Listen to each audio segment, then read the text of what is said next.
Hi everyone, are you able to hear me and see my screen clearly?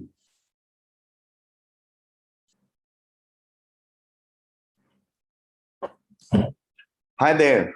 So welcome to the course on Python. It's a part of masterclass. And what we're going to do is we are going to get started with Python. This is for everybody, even from different backgrounds.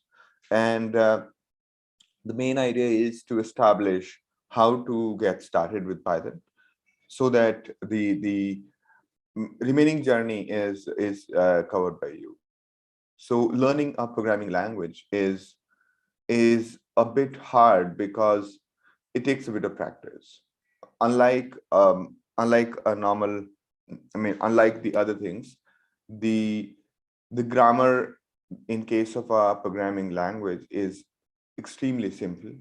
The problem is getting used to using the constructs as in the loops and a combination of loops and combination of functions and so on. So the main idea would be that this course is going to be extremely exercise based. This is the today is the basic theory class because I think to get you started, a bit of theory is needed. And basically the core philosophy is going to be a little bit of theory than exercises and theory and exercises. All right. Before further ado, I'll basically just go through let me introduce myself. I'm Sandeep Giri. I graduated from IT Roorkee in 2002, long back. I have mostly worked on large-scale computing and machine learning using various programming languages. I worked with D. Shaw, InMobi, and Amazon. And at the heart, I am a software engineer, but I have played a role of a data scientist, machine learning engineer, and a very senior technology leader at various places. All right. So I love to explain technologies, and at heart, I'm an engineer. And that's one of the reasons why we started CloudxLab, because we wanted to help people in their journey of learning technology. And over, we are realizing that learning a programming language has become essential, no matter which background are you from, whether whether you are a biologist, you are a statistician, not statistician is obviously one. Even if you are into political analysis, even then, the knowledge of programming would help you. All right. So the essential idea with respect to this course is to make you get started with Python, because learning is up to you. Learning is not up to me. Learning is up to you. Learning is something that comes by practice. By the way of these sessions, you can get started. I can help you with, how to think and how to practice about programming. But these courses are going to be more hands-on. I'll show you very soon. All right. So a brief about CloudxLab. We are making learning fun and for life. And just give me a moment. I'll check if my mic is perfect. All right. Yeah, it's good. So, all right. So at CloudxLab, we are making learning fun and for life by the way of videos, quizzes, hands-on, and projects and case studies. This is the format of our general courses, and all of these are based on real life use cases. The primary purpose at CloudxLab is learn by doing, and that's basically something that we focus a lot. To ensure that we are learning by doing, we created a lab which has almost all technologies, not only Python and machine learning, but also big data and others. And at there you will find something very interesting. When you start your Python course, you will see this. On the left hand side there is theory, on the right hand side there is notebook, And this is called notebook, because when you type something in here and then run it, you get the results. Okay, so this is extremely simplified way of coding in Python. So we have embedded a real notebook. We have embedded a real notebook here, real Jupyter software. It is essentially a environment where most of the people code.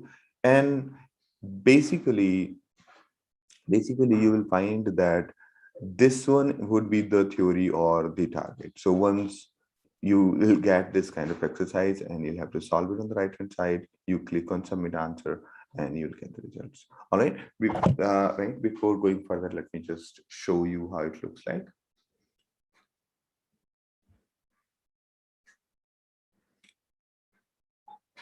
All right.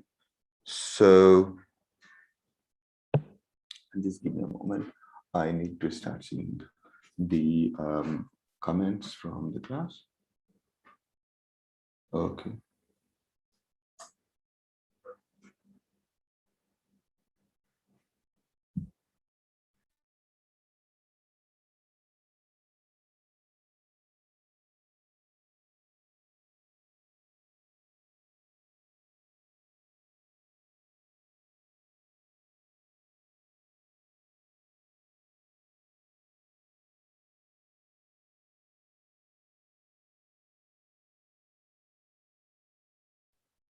All right, so great to have such a great audience right now watching the channel.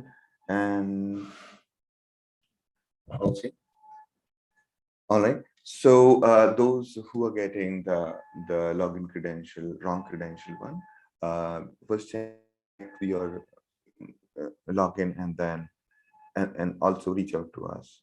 All right. In the meantime, my team will be looking at the accounts. Okay.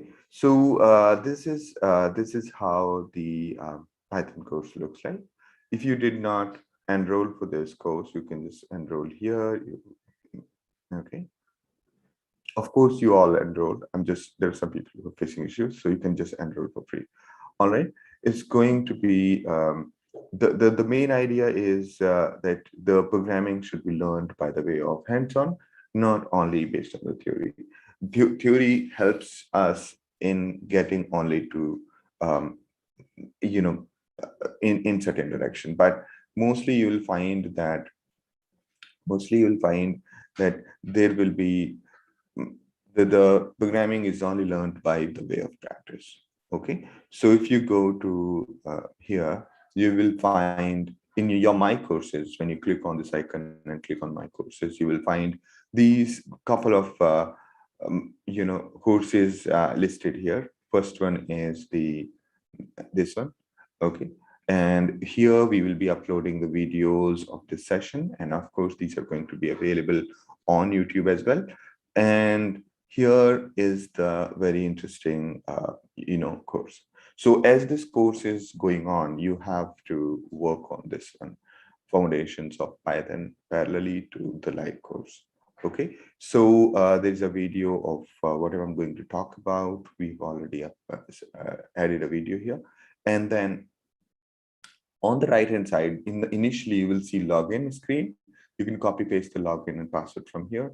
And those who do not want to use CloudxLab, I'll help you understand how it works. But if you are using your own desktop, the evaluation of your work may not happen, right? I'm just going to show you very quickly how it works. And do not worry, I'm going to explain to you these things in more details.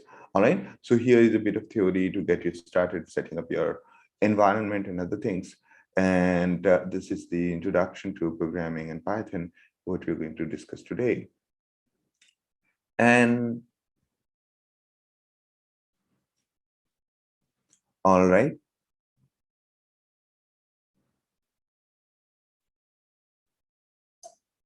So what you see here is the right. So here is a bit of theory again. And then as you keep on moving, there'll be simple questions and so on. So like, for example, here, right? These are simple questions just to make sure that you are interested and you continue to be interested. Now, this is something I wanted to show you. Okay, so here, these are the questions. So there are multiple MCQs. Okay, these lines that show that these are the MCQs, and then you basically go to this one using this is fill in the blank. Okay, fill in the blank type of question, and then comes these kind of questions that you see the icon here. Right. So this is something that is unique about CloudxLab. Okay, so essentially here on the left hand side you will find the exercises, right? You will find the exercises, and then on the right hand side you have to do as it says. Okay, it says that create this, create that. Since I had already worked on it and it is there saved on my notebook, and this is called a cell of the notebook, and I'm going to explain to you a bit more about what's a notebook and so on. And to run it, you can press shift enter, or you can click on run cells. Okay, so if you, right, so if you run the cell and here or press shift enter, okay, you will see momentarily there is an asterisk that appears here. Asterisk means it is being executed. So it is executing, and if that asterisk stays for a long time, you have to say kernel interrupt. All right, so that if basically this should not take up all your time. All right, so it's pretty simple. So here we are saying this variable is this value, this variable is this value, this variable is this value. Now notice this one, right? It's a text. So if it's in single quote, that means it's a string, or double quote or single quote, both mean a string, and this means a Boolean value. I'm going to go a bit more into details about these things very quickly. All right, now since I have defined it, my work is done. Now I can submit the answer. All right, let it, yeah. So it says that it worked out. Now, in case I made some mistake, in case instead of this, I put it inside double quotes, okay, meaning it is a text, right? And now when you do that, it's going to throw error, okay? It says assign this to my float, right? That's a simple answer. Now, this is a way to make, you know, you basically keep on following the instructions and keep on coding, and that helps you get the hang of programming. Okay, the more exercises you do in programming, the better you will get. You will be able to correlate with various constructs, various kinds of fundamentals, right? And yeah, and let me move ahead. So this was just a quick demo of the environment for those who are using our lab. Now, let me move ahead to the general discussion. So for the questions, you come over to the discussions. We have a very good discussion forum. And if you go to, say, homepage of CloudxLab, you'll find the discussion forum there. Okay, so in the resources, you'll find many things. One of them is forum. Okay, so you can ask questions there, discuss. And also, I forgot to tell you that here, okay, so here, if you scroll down below this, you will find the comments. Okay, so comments, you can see there are 334 comments. There are so many people keep asking questions, and other people keep replying, as well as my team keeps replying, and I also reply to the questions. So we all basically stay focused on the questions, the questions that you are asking and the question that we are asking. So you essentially learn in a collaborative way. And there are project after this. You have to do a project, and this Python programming course will help you get in all kinds of career, right? Like whether you want to be a data scientist, whether you want to be a data analyst, whether you want to be a game programmer, whether you want to be a web app developer, or you want to just learn programming for fun, and or you are planning to get into the scientific mathematics, or any other fields which requires programming. And as a matter of fact, today, whether you are a scientist or an engineer or a medical science expert or an artist, everywhere you will find the role of programming, a role of software tools which can be programmed to a very large extent. So this course is not essentially Python per se. We are not going to give you exact library name and all of that. You don't have to remember any of that. You just have to practice. Programming is not about memorizing anything. In case you forget what were the particular library function to download a website, you don't need to remember that. You can always search. And you will be surprised to know that most of the big engineers, they can also, they also search all the time. Even like top engineers at Amazon or Google, you'll find that they all the time searching for a library function. That's completely okay. And programming language is more about how do you solve a particular problem. That's a more thing. And it doesn't require any mathematical background. It doesn't require any science background or any other part.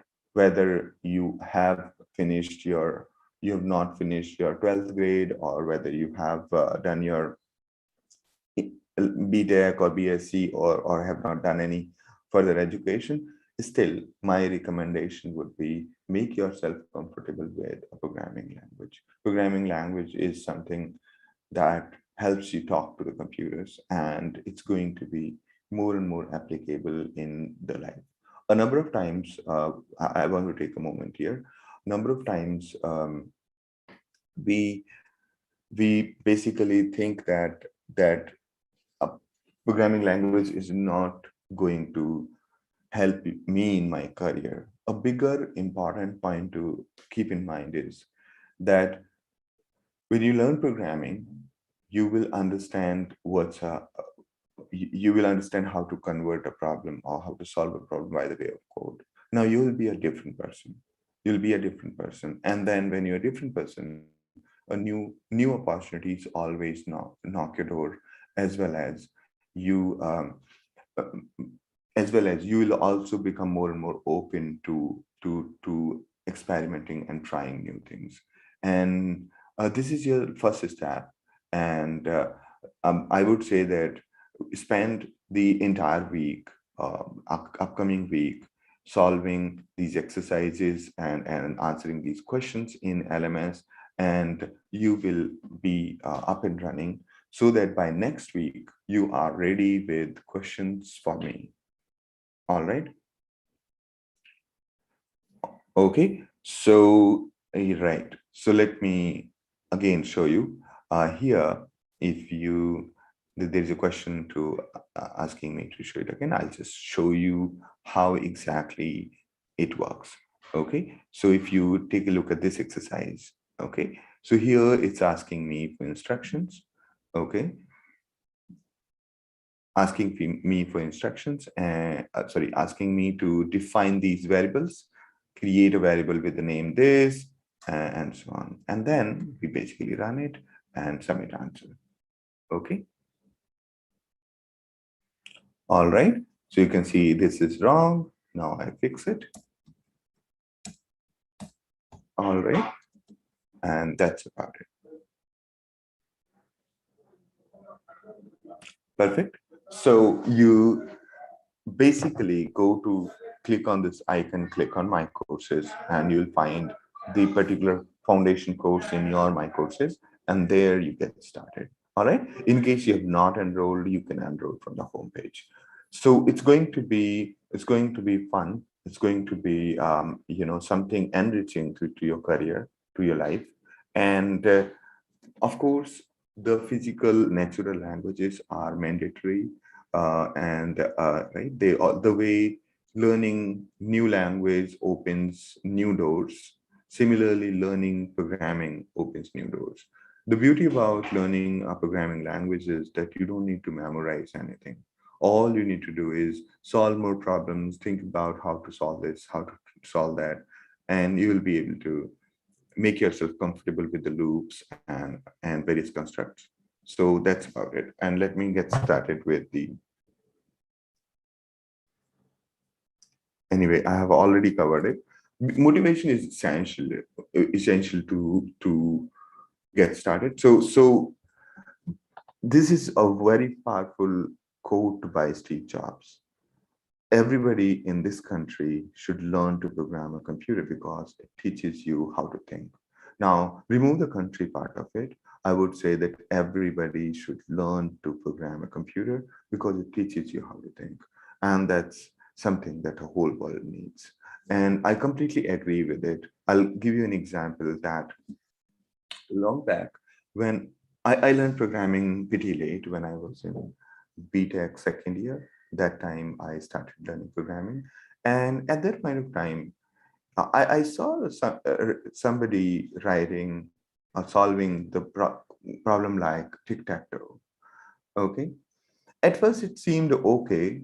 But when I thought about a bit more, such as there was another problem that was being solved is called is called eight queens puzzle, in which you have to place these queens on the chessboard such that they do not check each other or they do not threaten each other, right? So when I saw this problem when I was probably in first year, not second year, first year, some senior had solved it and he was demonstrating. It was extremely impressive to me, but I could not figure out how did he solve it? How would you solve it? Such kind of problem. Okay.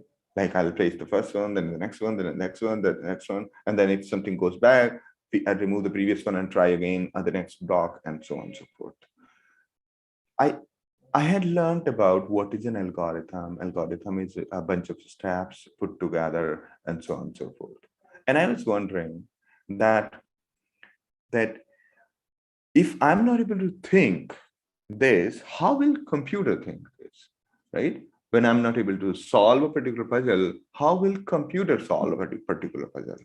And that was one, this is one instance of my memory of solving problems where I did not understand the how will the problem be solved by the computer.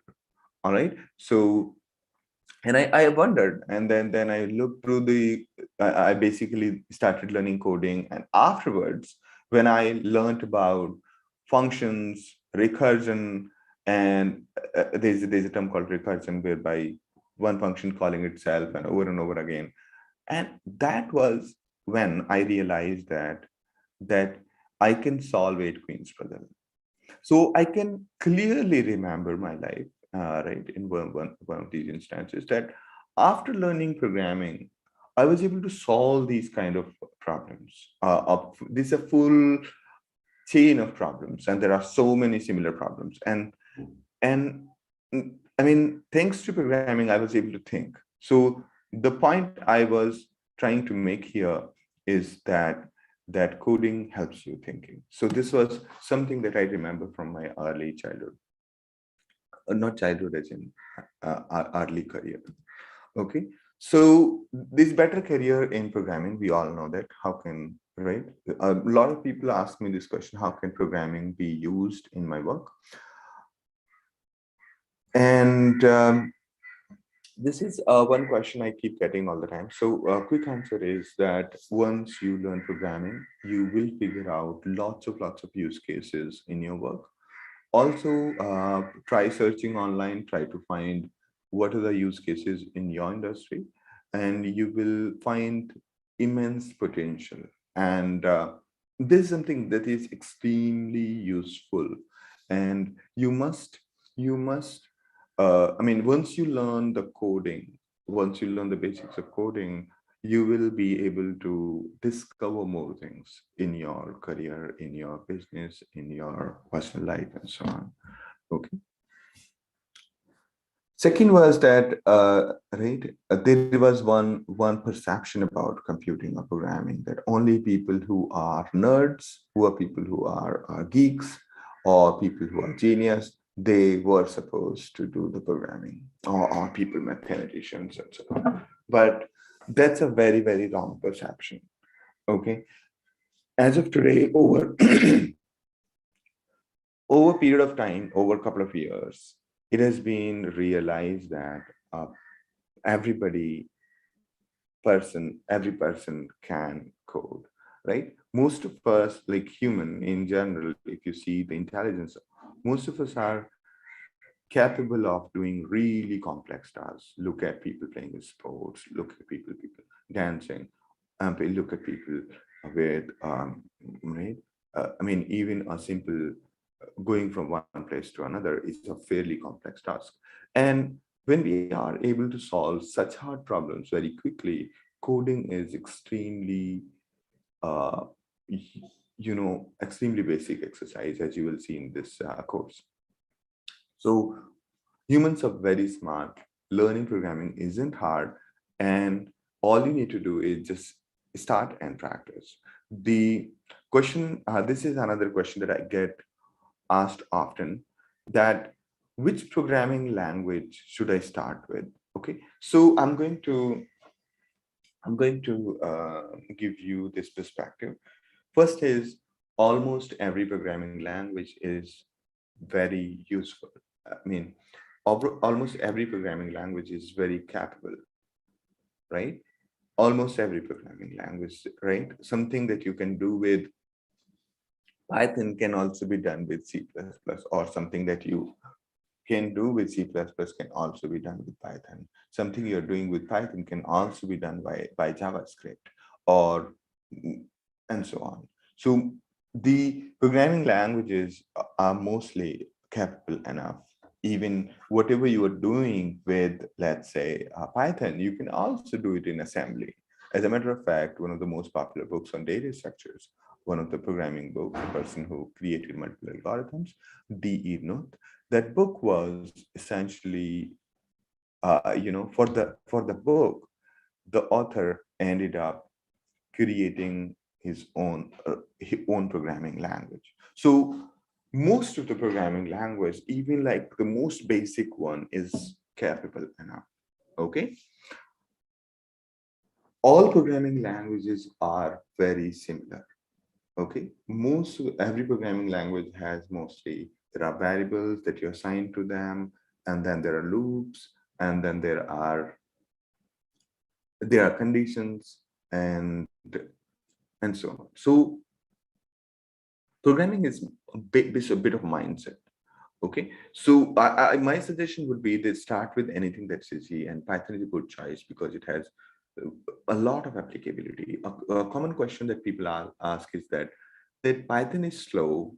Shouldn't we be using Java or something else? Okay, in many cases, the slowness does not matter. Okay, many cases, like a CloudxLab itself is running on Python. The entire website, everything from the backend, all the logic, everything has been coded in Python. So it is not slow, but it is not, visibly slow. It is slow from the perspective of mathematical operations. But now the beauty is that there are ways in which you can use Python such that those same operations can be made faster by the way of using third-party libraries such as TensorFlow or NumPy. So the most important part is, pick a language does not create a mental block of coding, right? When I remember very well, but as I used to code a lot in Java, I became extremely lazy. I used to feel that, okay, I'll have to type so much. And there's a subconscious fear of typing. From that perspective, I found Python to be very uplifting, because I don't have to uh, type that much. Okay, and I can spend more time in building my logic rather than typing. So from that perspective, I found Python to be a great choice. The other thing is, this is a quote by Stephen Hawking: whether you want to uncover the secrets of universe or you want to pursue a career in the 21st century, basic computer programming is an essential skill to learn. And okay, with that code, let's just start quickly and go through the basics of Python again. All right. So, all right, let me just I'm going to walk you through very quickly through this. Okay. So computers are designed to be helpful. Okay. So computers are designed to be helpful, and that's their purpose, right? We give the instruction, they'll follow it, and they will execute it. Okay. So, and as a programmer, what we do is, or you can say as an engineer or coder or whatever. So programmer anticipate the need, right? They try to figure out what would be needed and so on. As of today, there are so many iPhone applications or apps in the market, and iPhone apps have over 3 billion downloads. I mean, they'll be way bigger now, and so on. So as a programmer, you can build anything, you can, create anything. And as a programmer, we anticipate need. Users of the computer, users of the computer or the apps see the computer or the phone as set of apps, right? And programmers learn the computer ways and the computer language. All right. So now here is an important part. So underneath underneath there is electricity, right? So the most important part that computer does is takes instruction from us and get that instruction executed by the way of electricity, right? There is data, there's information, there are networks. On top of it, there's hardware, software, and then there is the user. Okay. So all right. So why to be programmer? To get some tasks done via the user and the programmer and clean up the data. Okay. One more important thing I want to say today is that long ago, people thought that English language was only supposed to be learned by few people. They thought that other people are not capable of reading and writing. I mean, brain-wise, they are not smart enough. Like I'm talking about few centuries ago. It was believed that not everybody is smart enough to learn language, right? Reading or writing or speaking, right? Therefore, it was. I mean, they were not many people studied reading and writing that kind of time, and there was a wrong perception. We have seen that, and today, if you see, the same is true for coding. Okay. I mean, not today. I think in 90s or 80s, people believe that only few people who are, from this background, that background, they're supposed to be programmers. But it is no longer true. It is no longer true. And that's a beauty of today's world, that, I mean, everybody's source code is available to you. Everybody's work is available to you. Everybody's right. You can utilize their library. You can utilize their code. You can understand their code and so on. Like, for example, a thing as complex as the AI and machine learning, everything is open source and it's available to you. The only thing is our inability to understand the code. Okay, the more comfortable you become with programming, the more opportunities and more options will be there in your life. And I have seen this in past. Okay, so whether you're an artist, if you are an artist, you can build your probably a beautiful game or an app or a website and so on. But the most important part is to get started with the coding. All right. So why I'm emphasizing on this is programming journey is a bit harder. Okay. And unless you are enough motivated, you might stop and go back. That's why the most important part, most important job I have is to ensure that you all are on the same page. Okay. And I have seen a drastic change in my life as I learned programming. And that's how it is. And I mean, most of the things that have happened, or especially in my career, the biggest change after going to IIT was learning programming. And it is something that it changed me forever. And I basically became open to all kinds of ideas. Okay. And I came with the belief that we are not, immutable. We are not something fixed. We are very flexible. And unlike a reptile or a insect, we are not supposed to be defined into one particular task, that I am only a cook, I am only a chef. No, we are way more than that.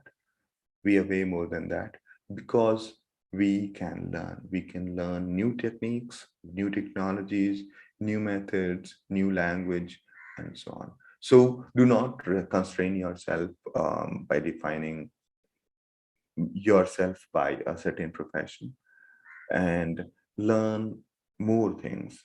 And that changes you, that changes you. And I mean, learning is hard. Learning is hard. You will find that in today's time, given the distraction we have around, you're going to fall back to the entertainment or the distraction. And I mean, that is your enemy. And that's your enemy. That's why I am again and again emphasizing on the motivation part, that you basically see the positive sides of it. Do not do not go back at this point. You have taken your first step to get started with Python. Okay. And do not go back. Stay, I mean, get, if you are impatient person, go through our course or inside your my courses and start solving all the questions. Okay. Because being impatient is really good thing. Okay. Especially in programming, being impatient is one of the virtues of programmer, as per Larry Wall. Larry Wall is the guy who created Perl. Perl was a programming language. And he said that impatience, hubrisness, and laziness were the virtues of programmer. And they are laziness to do things, laziness to think. Not laziness to think. You should not be lazy in thinking. So again, you have taken your first step. Let's keep going. Do not go back at any point of time. It is going to redefine you, make you a better person, give you more career options, make you extremely confident in your career, and so on. So do not go back. There is no, everybody is capable of learning programming. Everybody is capable. There is no research that says that only certain kind of brains are supposed to learn this. Everybody is capable, and everybody, I mean, there are so many dimensions of life where programming is being used and can be used. And as more people come to become programmer, and they have actually, so it has become kind of a fundamental skill, just like speaking, reading, writing. Okay, now moving ahead. So what exactly is a code? Code is a set of instructions, and it's a program. It's a little piece of our intelligence in the computer, right? Like, how would you teach a computer to add two numbers or multiply two numbers, right? That would be a program. It is, when you think about it, these instructions, the more carefully you craft them, they become the piece of art. Okay, the lots and lots of code that you'll find has become piece of art. There are people from diverse backgrounds. They come up with better algorithms.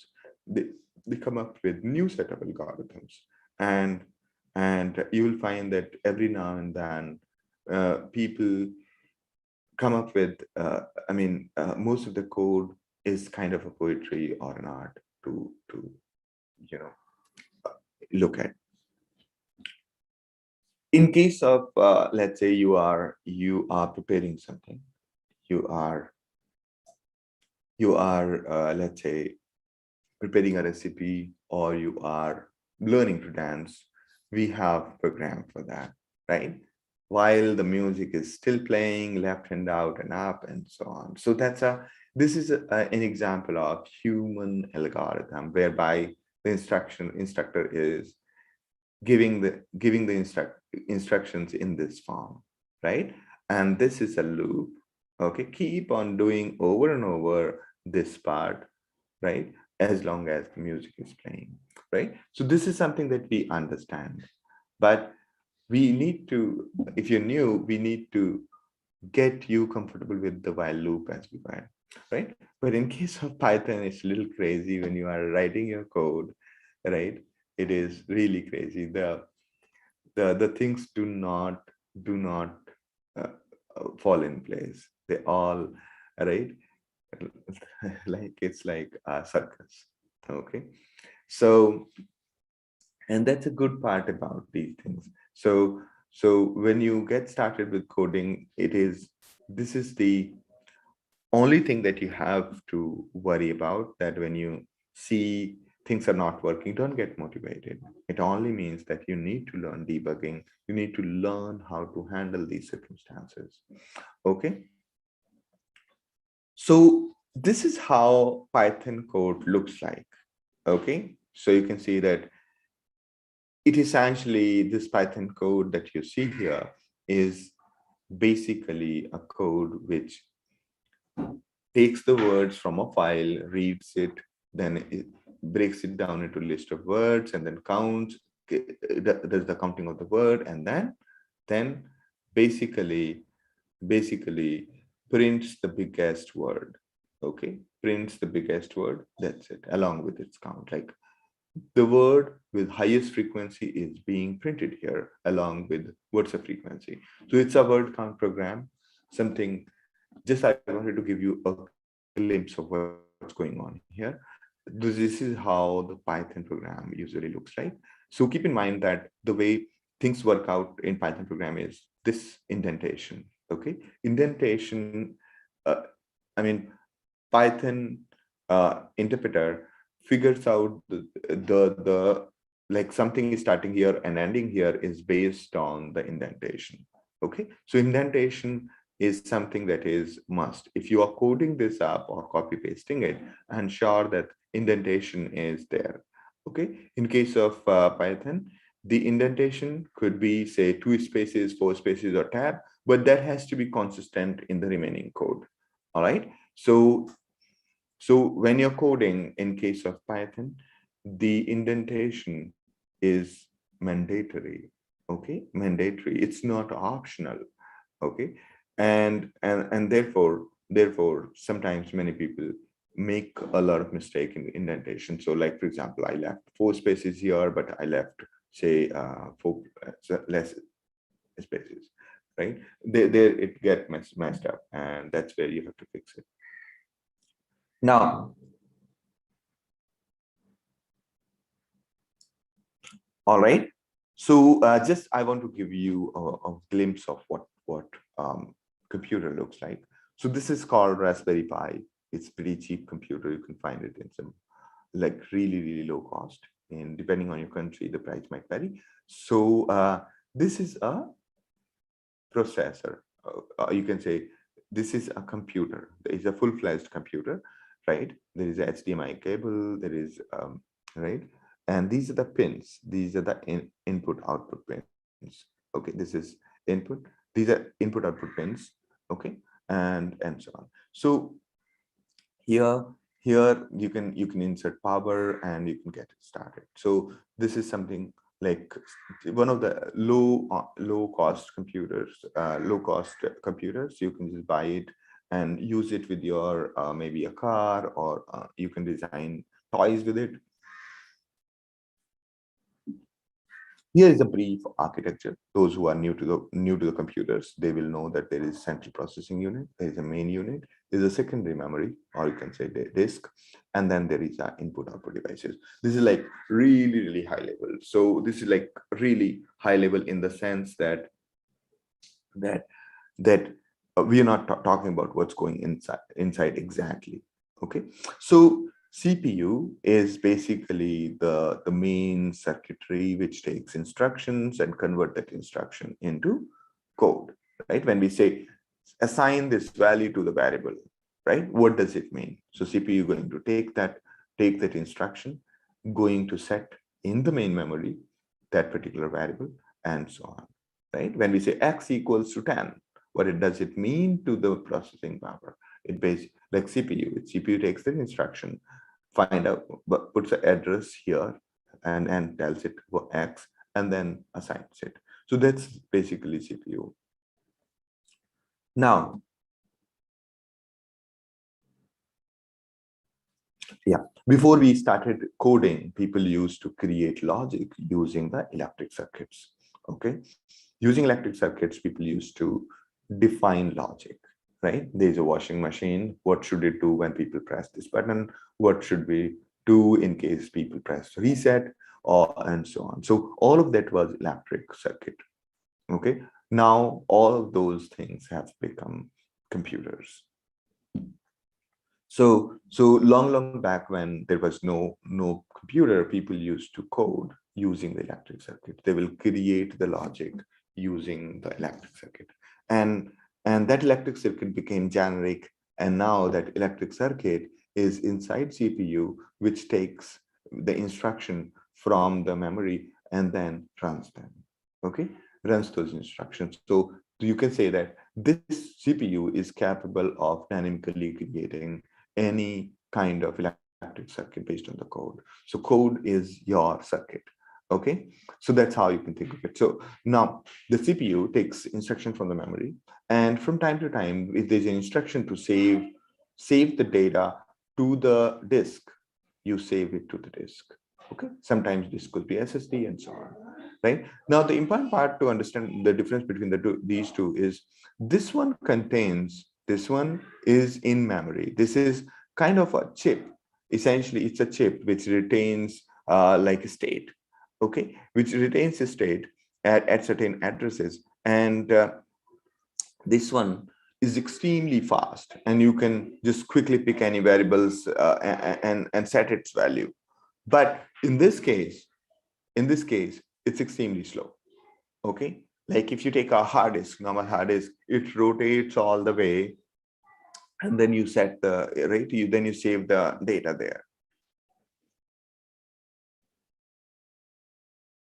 Of course, the new hard disk, new secondary devices such as solid state, they are way more easier. Then there are input and output devices like keyboard and so on. If you go back here, this is where the input output devices can be connected, and so on. And then there is, of course, USBs where you can connect.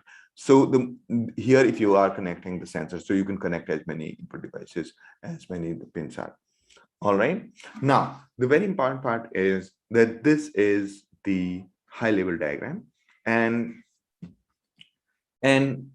basically the main memory is always in binary. Now, a question that people ask very often is that why binary? Why not tertiary? Why not, instead of having 0 1, why 0 1 2, right? Because underneath the memory has kind of switches, like it is on or off, right? And if you have, say, 3 switches, okay, 3 switches, how many numbers can you represent with these three switches? Quick question to all.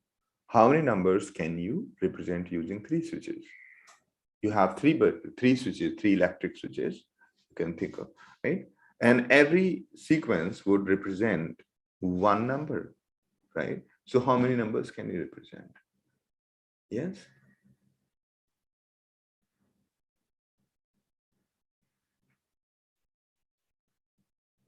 With 1 switch, 2 numbers, right? 0 and 1.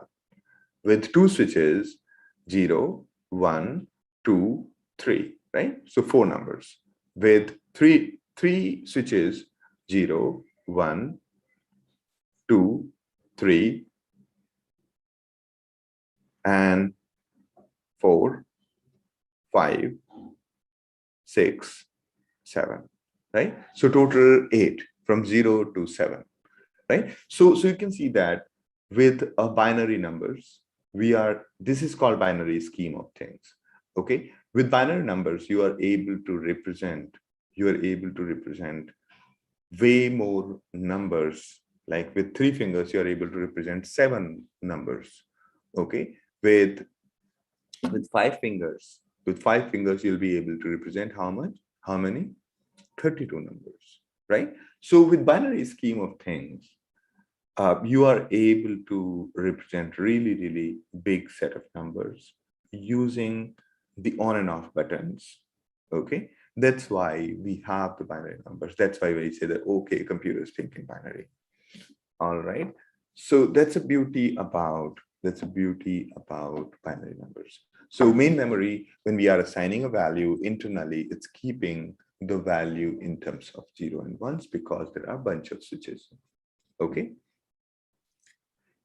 And yes, the CPU essentially takes instructions and execute them. It's like fine piece of like circuitry. There are lots and lots of, the circuits in it. Okay. And when the electricity goes through these circuits, they produce heat, a lot of heat. And that's why the CPU becomes hot, right? The hard disk, this is the hard disk. The hard disk was basically a magnetic disk. It used to rotate and there's a header on it. Therefore, it is a bit slow. So when you are, let's say, pressing Control S or saving certain data onto the local disk, this thing rotates, finds a place where to save it, and then, finds the computer knows where to save it because computer is keeping track of what is stored in it, and then it basically writes the data there. And this thing essentially changes the magnetism on that hard disk, on the platter, we call it platter. So it changes the poles of that one, and which retains the memory by the way of magnetic movement. So basically, the hard disk is slower because it has to find the place to write and rotate and all that. In case of the memory one, it's just setting the variable in, it's a circuitry, the electric circuitry, and it is going to be extremely fast as the electrons are. Okay. So that's about it. Let me walk you through one more very important chapter.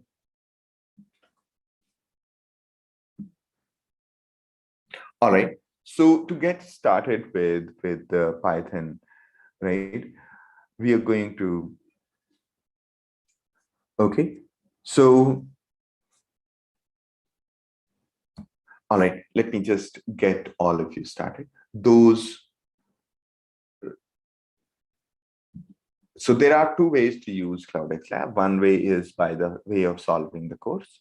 And some people really do not like this, or some people want their custom logic to be written. In that case, you go to the lab, click on Jupyter, okay, and you will get here, okay. So what exactly is Jupyter? Jupyter is essentially a nice, beautiful way of interacting with the computer, right? So you can simply click on New and Python, okay. So here you can see, all right, in case so those who are worrying that it is something specific to CloudxLab, no, this is something public. You can just download on your computer. If you are trying to install, you can just download Anaconda. Anaconda comes with Python. Anaconda comes with all the libraries needed for machine learning and everything. So it comes with oh, not this one. Okay. Yeah. So you can go to installation and right, and download it for Windows, Mac. It's all open source and free. All right. And that's where you can get started. Mostly you will find that Python is installed by default on your computer. If you open a terminal like this one on Mac, right? Here you can press Control L or clear to clear the screen. And there you can just type Python. Okay. And this is the you know this is the interface. So you can use it like a calculator. You can use it like calculator. Okay. So basically this is when you see these arrows, it means that you can type a code. Okay. To begin with, you can basically just use it like calculator and make yourself comfortable with that. All right. And you can also exit from here. Okay. You exit like this. Okay. And that's about it. So most of the computers have this. In case you're on Windows or in right, you can, and you want to do it locally, you can use the website to download it. It's Anaconda. Anaconda gives like full bundle of Jupyter and everything in a single shot, so you don't have to hunt around. Okay. So in case of CloudxLab, you can basically go to my lab and click on Jupyter. You will see this kind of interface. Here it shows the files and folders, and then you can click on new and Python 3 in case you are interested in Go, in case you're interested in Lua, in case you want to work with Scala or TensorFlow, you can try that. But for now, let's just stick with Python 3. We're going to stick with Python 3. Python 2 is end of the line, but we are giving Python with backward support. But most of it doesn't matter to you right now. When we launched Python, it launched Python 2. You see that it launched Python 2, but mostly there's no significant difference to you. So Python 3 is also available here. This is called interactive way, and this, you see here the beautiful interface, right? To run things, you have to press Shift and Enter. Okay. So this is called run cells, and make yourself comfortable with the keyboard shortcuts of Jupyter. This is called Jupyter environment. Okay, Jupyter environment, whereby you can exactly the way console does, but it gives you facility of you can select and copy paste and edit it and so on. Also keep in mind that if we are typing x equals 10 here, right? And we go back here and say x plus 45. Okay, so it's a sequence in which you ran the instruction, not the sequence in which you typed here. Okay, so you can see that though x is defined here, but I'm using it here. So make yourself comfortable, and keep in mind that in case you get stuck, you can always say kernel interrupt, or you can say kernel restart, and so on. So you kernel restart or kernel interrupt under the hood. By this environment is launching Python, and you basically coding here. Okay, so make yourself comfortable. Start poking around in this, and okay, let's move ahead. So I mean, there are some people who will be a little more impatient, and we should go ahead. And right, that impatience is basically a very important characteristic of most of the programmers: impatience and laziness. And yes, and I mean, impatience, like when I was teaching my 9-year-old kid how to do coding in the environment called Roblox. So he was very impatient. He could not, sit down and listen to the entire sentence. And that's his virtue. Okay, that's his virtue. And I think the reason why he learned things very quickly was his impatience. Okay. All right. So essentially, Python is a language. It's an interpreter. It was developed by Guido, and basically, right, So we need Python language so we can communicate our instructions. So in case we make a mistake in our code, like for example here, all right, like for, let me just take out this notebook in the other tab so that it can shift between them very quickly. Yes. So if we make a mistake, let's say here, and okay, it's not a mistake. Okay, that's not a mistake. And let's say, okay, so you can see that defining a variable like this is wrong. Okay, or this is wrong. Therefore, you will see the syntax error. All right. So when you see this kind of syntax error, don't think that there's something wrong with CloudxLab. All you have to debug is what is wrong with this thing. Okay. So right. So syntax errors. When you make a mistake, the computer does not think that it's nice or cute. It just gives syntax error. And you must remember that you are intelligent and can learn. Computer is simple and very fast. It cannot learn as of yet. Okay, so it's easier for you to learn Python than the computer to learn English. Okay, so all right. General question: why do we people use Python? They use right. Python is very much reusable, maintainable, and object oriented and functional.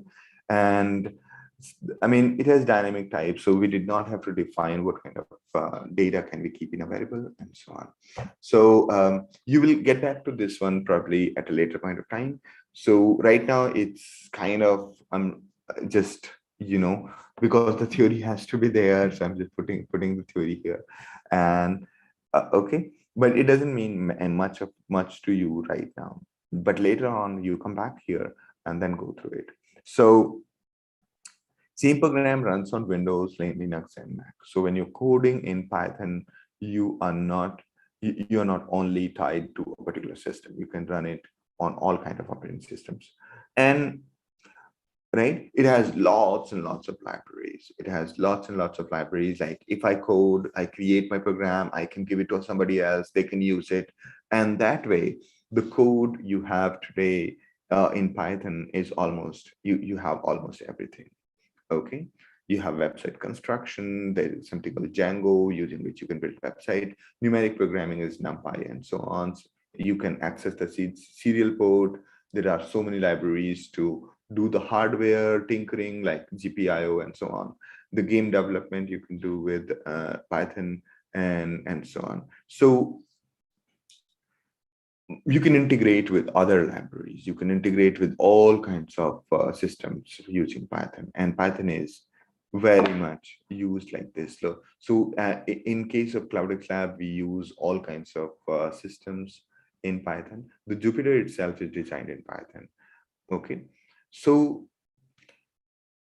when you are coding in Python, it is going to be more pleasant than the chore. It would not look painful. Okay. It's a scripting language, but it's a general purpose programming language that basically blends procedural, functional, and object-oriented paradigm. The execution speed, one of the downsides of Python is that the execution speed is slower than C or C++. Okay, and basically the Python could be made faster by compiling it using a different compiler called PyPy. And that makes it a little bit more faster. But again, it is a bit slower. But once you get to the coding, you will be able to move between languages. Okay. The first programming language was hard for me when I was learning to do C or C++. It took me a long time to learn. Okay, because constructs were new to me, like the loops were new to me, and so on. That took a long time. But afterwards, I've been able to learn around maybe 10, 50, 10, 12 programming languages very quickly. It was right, really breeze. Like after learning C, C++, I was quickly able to learn Perl, Java, and C Sharp, and later on Python very quickly, and of course JavaScript and Lisp, and so on. It's only the first programming language that takes time, right? unlike the natural language, there's a big difference between natural languages and programming languages. If I know Hindi, it takes me a lot of time to learn English. And once I learned English, it would take me a similar amount of time to learn Spanish or some other language. All right, let's say Tamil. So it'll take me a long time. So unlike that, the programming languages, it's basically it's kind of an acumen or a kind of a skill, which in which you learn to assemble the instructions or constructs to solve a problem. And that's the acumen you need to develop. You're not supposed to become the expert at Python. You are supposed to become expert at problem solving, okay, with Python as part of this course. And everybody is using Python as of today. There are so many success stories. You should take a look at it, and you can take a look at the GitHub and check how many people are using the Python to code. What can you do with Python? You can do almost everything. Okay, you can do almost everything with Python. So Python is general purpose, right? It can be used for all kinds of things. And a simple question some people ask me is that, hey, why are we learning Python for machine learning, right? For AI, why are we learning Python? Why not R? The reason is that Python is general purpose. It's simple. It's right. Using Python, you can do much more things and more general purpose as compared to R. Therefore, it's always a preferred choice. I started Python with doing big data engineering, like on a large scale computing. And then I moved on to do with Python, I started doing automation and also the web development and so on. So it's fairly general purpose. And as of today, when I do the hardware tinkering, designing a car or a robot, people usually use the Python. Okay, I also use the Python for the same. Okay, and the machine learning, deep learning, of course, Python is the go-to choice. So between most of the languages, I found that learning Python would be the most logical thing to do as compared to any other. So Python is well maintained by Foundation, and you can talk to Python using Jupyter on the CloudxLab. You can simply go to My Lab and click on Jupyter, and then you'll ask for login password, copy paste the login password, and that's about it. Okay, so once you log in, you'll see this screen, and from there you can click on New Python, and then you get started. Okay, now in case you are looking for doing it in the console, okay, I'm just going to show you on CloudxLab how to do it in the console. So if you go to My Lab and or just be here, right, Jupyter is here. In My Lab, there is, right, this is Jupyter, nice user interface whereby it shows you your folders and files. You can also upload your folder or file from here. Okay, and in CloudxLab we allow that, so you can upload the folder or the file, as well as you can go into a folder and download it. Okay, and those of you who are not yet comfortable with the console, do not panic. Okay, we have a tutorial for you, and I'm going to show you. Okay, so there in New and Terminal. Okay, this is the terminal. Okay, terminal is nothing but software which takes instructions from you, executes it there. So here it's asking for instructions.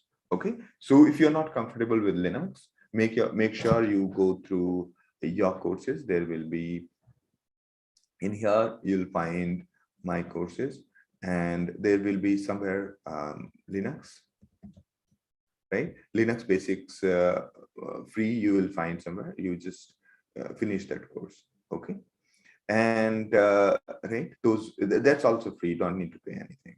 Okay, so this is the console in which you can basically type any command and so on. So let me make it full screen. Yes, now it's better.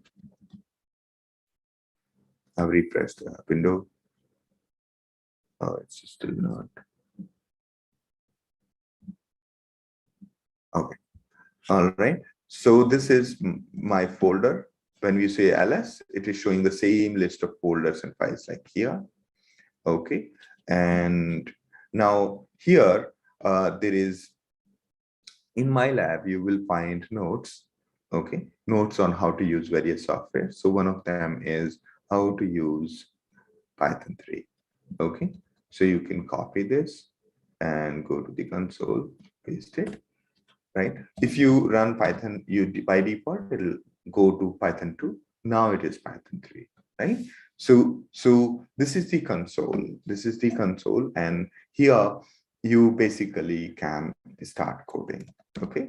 You can use it like a calculator for now, and you can experiment with various numbers and try. Notice that the if you are defining a variable can be of any size, just that it should not, it should start with anything like A to Z, capital A to Z, underscore. Okay, it cannot start with a dash. Okay, so having, let's say,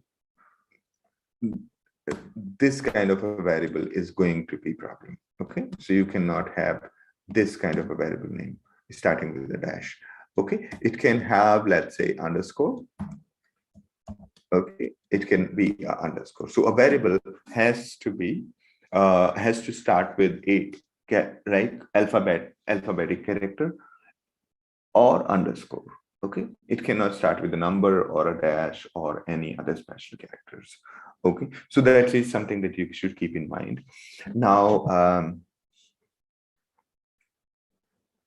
all right, so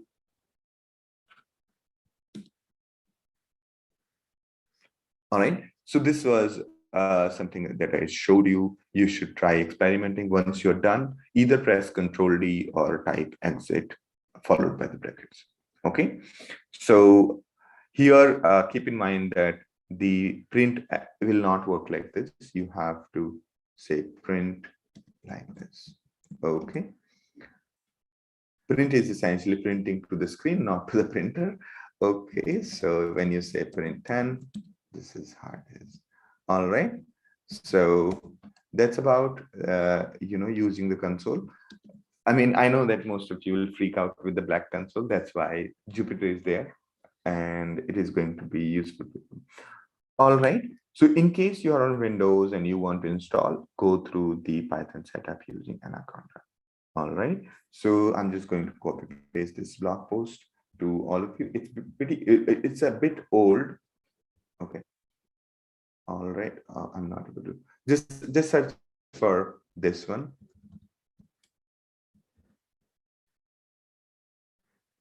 Okay. A question is that why can't you start with other characters? So that's basically I mean, the way most of the programming languages are designed, that if you try to start with other characters, it throws error because those are reserved for something else. Okay, so let me just show you that if you try to start, let's say, dash x equals to 45, it is essentially minus x, not dash x, right? That's why it is throwing error. Okay, so you can define variables easily using here. Okay, just ensure that you do not use the special, you do not use I mean, anything other than alphabets and underscore. Okay, anything other than alphabets and underscore. Okay, so you can install on Python. You can just go to Anaconda and you can download the Anaconda and start. I mean, it's pretty straightforward. Once you are done with that, you can click on Anaconda prompt, and that's how you get it. Okay, now let's start with the main parts about Python. So first, most important thing to understand is that Python has variables and reserved words. Okay, Python has variables and reserved words, and there are, using the variables and the reserved words, we form these sentences, and then using the sentences we form the story structure. Okay, like here, right? You can see this is like paragraphs. These are paragraphs, and then you have right. But it's Okay, so there are reserved words such as and, del for this. You cannot define variable names with these because they have some other meaning. Okay, and of course you can define the word like print. Okay, but it'll end up ruining everything. Okay, so these are the, if you try to define a variable with the name if equals 10, it throws an error, right? But if you put an underscore in front of it, then it's okay because it's a different word now. Or you put capital F. Okay, that's also okay. So variables, like the first important part, the variables are can be defined with anything, any alphabet. Like can start with any alphabetic character, except for the. I mean, variables can be defined by can start with only alphabets and underscore. Okay, while and like afterwards we can have this variable, right? So numbers can be later on. Numbers cannot be that. This is invalid variable. Okay, this is a valid variable. So x123 is okay, but 123x is not. All right. So I mean, and variables cannot be reserved words. All right. So this is called an assignment. Let's say x equals to 2 is essentially taking 2, putting at an address called x.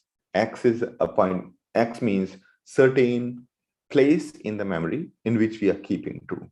And when we access it, we simply use the variable x. So when we say x plus 2, it is essentially going to that memory, bringing the previous value and adding 2 to it.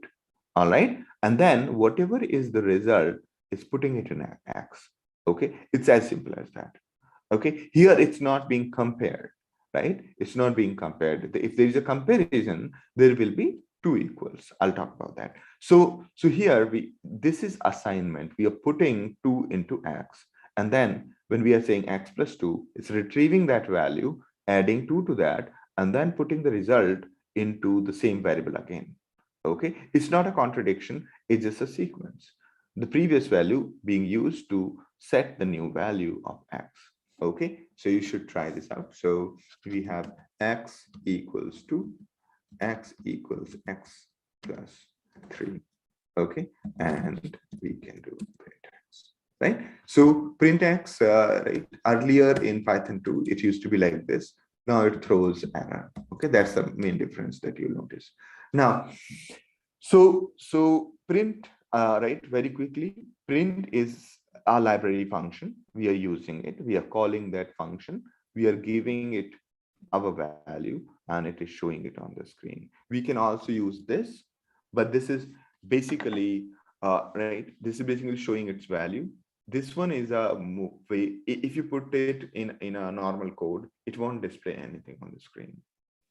Okay, it's only in case of interactive Python where it is showing that. So keep in mind that this is these are the sentences or the expressions, we call them. They cannot the all right. So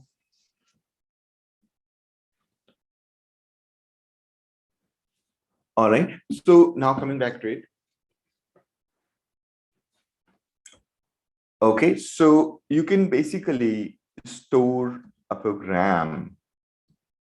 You can store a program in a file as well. So the way you are interacting with Python using the console or using the Jupyter, you can also put these instructions in a file and then you can run them like a program. Okay, you can run them like a program. I'll just show you. So here I'm creating a program called like new, not this. I'll just go back to, okay. Yeah, I'm going back to Jupyter. This is the Jupyter, right? And here I'm saying new, and I'm calling it text file, right?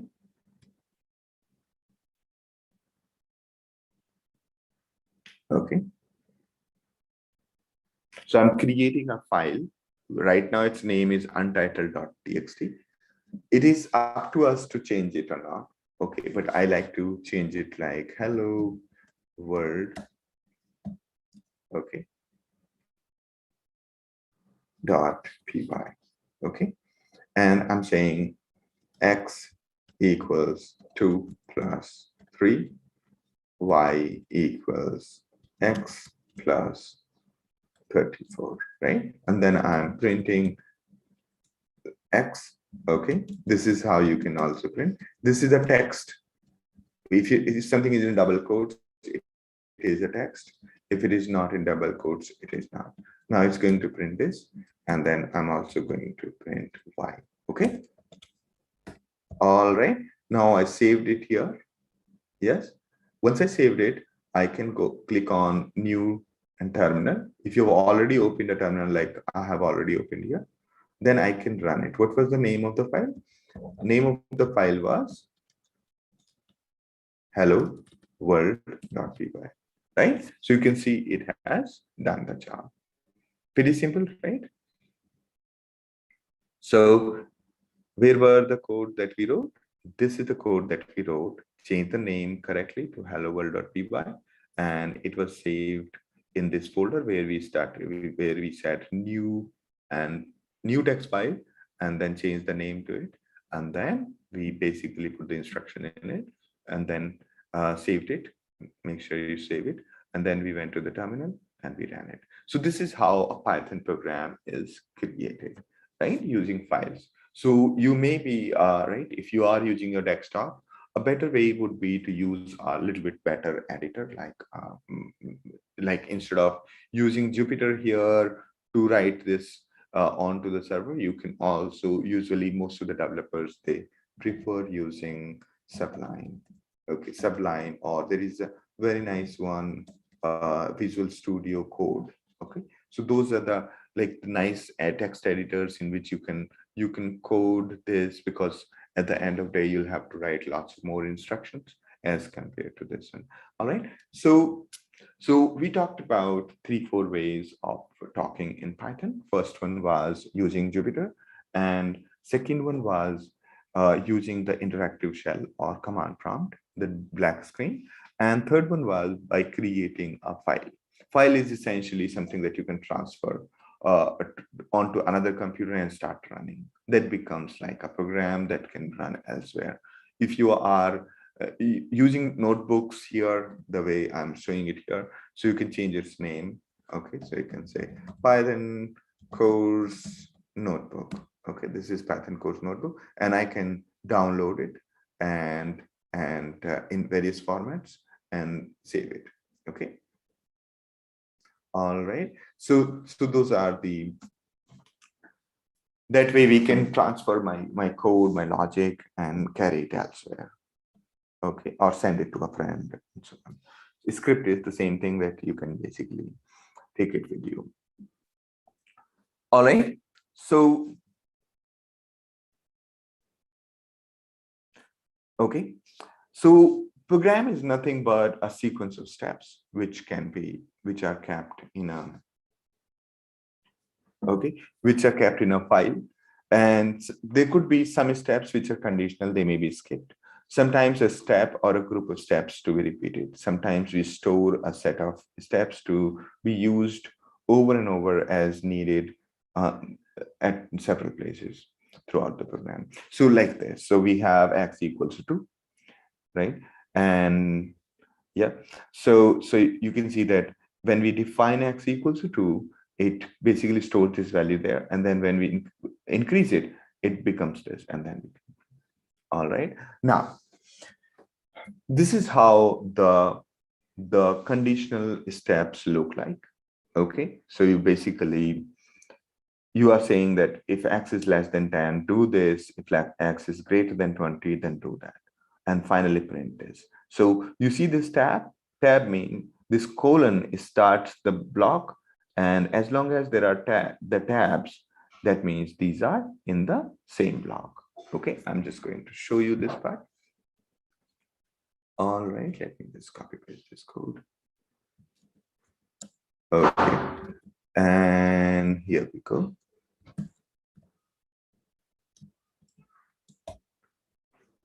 All right. So you can see it here. Oh, notice that there's a weird code here, right? Now you can see that it has printed smaller. Okay. Now what will happen if we have, let's say, this one? Okay. Similarly, what will happen when we have this one? Okay.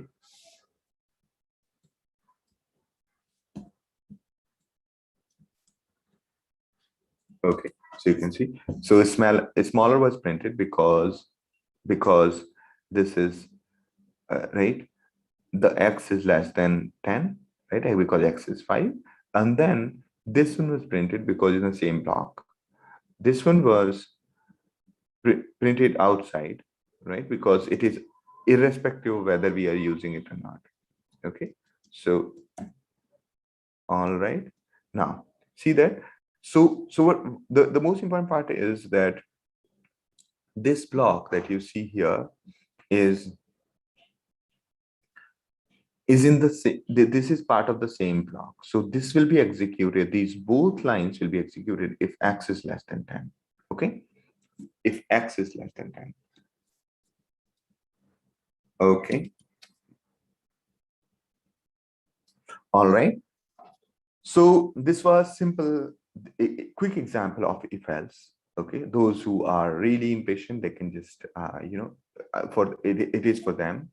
But I would honestly ask all of you to take a look at the course and go through step by step there. These are called repeated steps. While loop. This is how the while loop looks like. So this is while loop. You'll keep on doing these instructions in the block. And the block is wherever the same indentation is. So here's there's a tab. So this and this will be executed as long as this condition is true.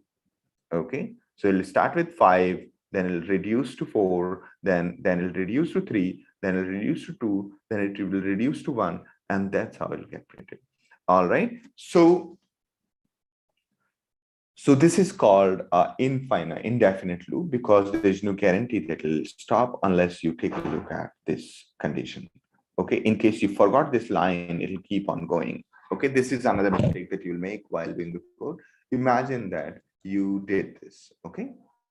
And here we are. So this is how the code looks like, okay? Now, what happens is,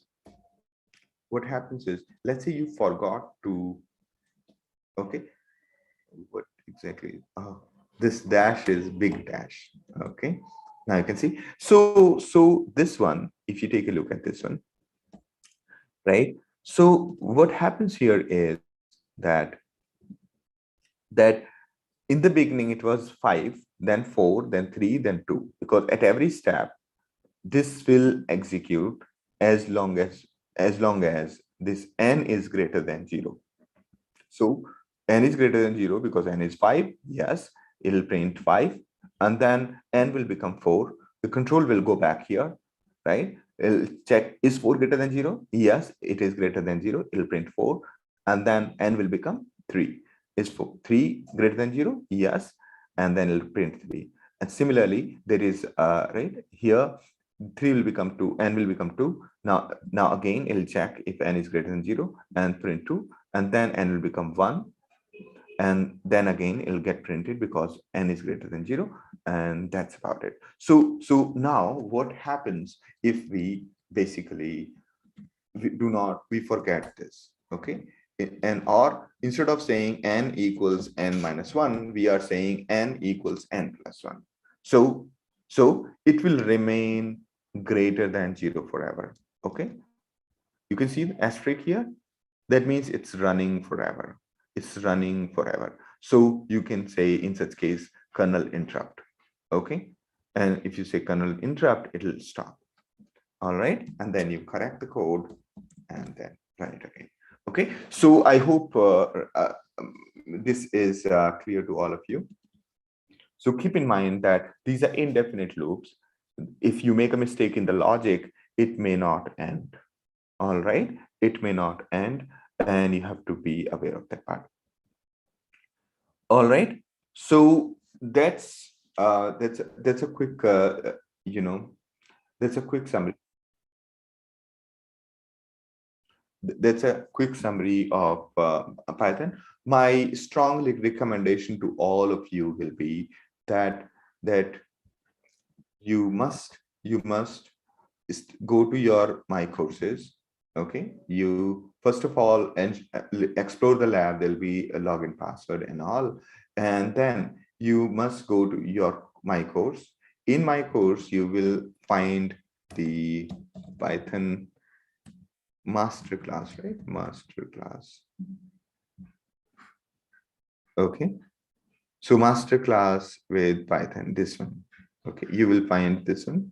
Okay, in this, take a look at foundations of Python. Okay, and finish these exercises. Make sure that you finish these exercises, and this is going to be something more important. So everything is like code based. So you'll find lots and lots of exercises, and that's the only way to learn. Okay, that's the only way to learn, and also pick a project of your own, and plan out like this is something that you would like to do in future, and and then once you finish this course you start with the project. Okay, of course there's a project in this course as well. Okay, all right, there's a project here. Okay, this you can, it's up to you whether you want to do it or not, but and these are the recordings of previous session. Okay, not okay, it's like repeated.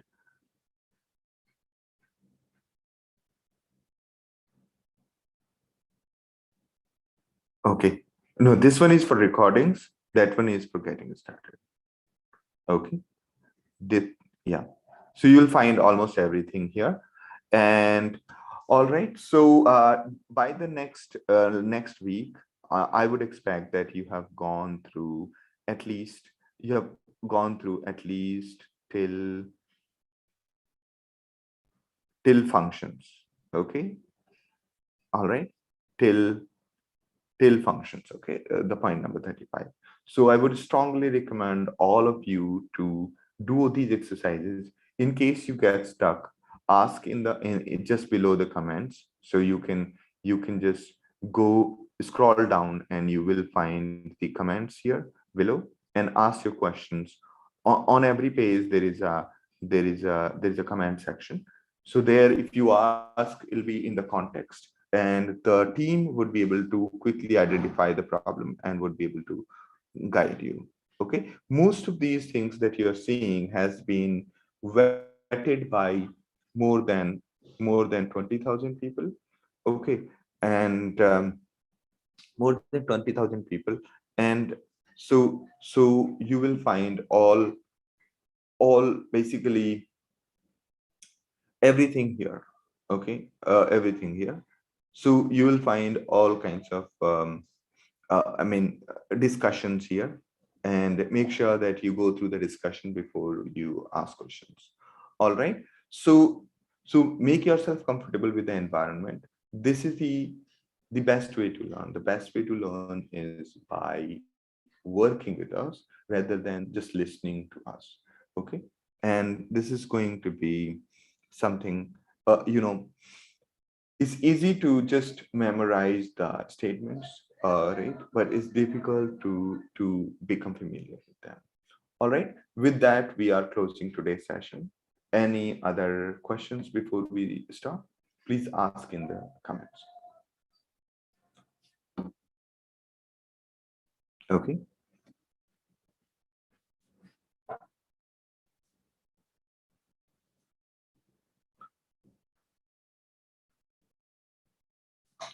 All right, whether there is a certification after this program. So this program, when you finish it, you can generate a certificate. That certificate will only be generated once you finish this course, once you solve all the exercises. Okay, so yeah, we will enable the certificate on this once you finish the course. Okay, and in case you are looking for a certificate by IIT or certificate by Intel, you can enroll into those corresponding courses. All right. And on top of it, our plan is, and the way we work is that we have something called placement eligibility test. We conduct the test periodically from time to time, and then we basically help those candidates who clear the placement eligibility test for Python, machine learning, big data, and DevOps. And we take those candidates who have cleared the PET, placement eligibility test, and we place them in different companies. Okay. And yeah, and we also absorb the candidates in our own payroll. All right. So that's how we work. And I hope that we would be able to contribute in your coding journey at least 5%. Okay. So take care. Have a good day.